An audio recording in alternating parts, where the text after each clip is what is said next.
অপর্ণা, তুমি আমার কাছে কখনো কিচ্ছু চাওনি, কোনোদিনও কিচ্ছু চাওনি, কিন্তু আমি জানি তুমি তোমার বাবা মাকে সব সময় হাসি খুশি হ্যাপি দেখতে চেয়েছো, তাতেই তোমার খুশি। তাই জন্যই তোমাকে এই ফ্ল্যাটটা উপহার দিলাম। Happy birthday one second. Happy birthday Aparna, সামনে এসো।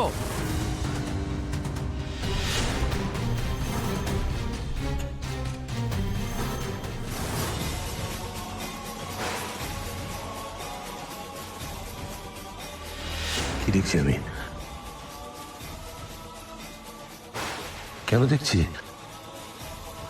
নাকি আমি আমার মাথা ঠিক কাজ করছে না? কেন দেখছি এটা?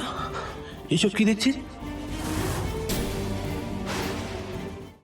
আজই ডাউনলোড করুন আর এনজয় করুন আপনার পছন্দের শো।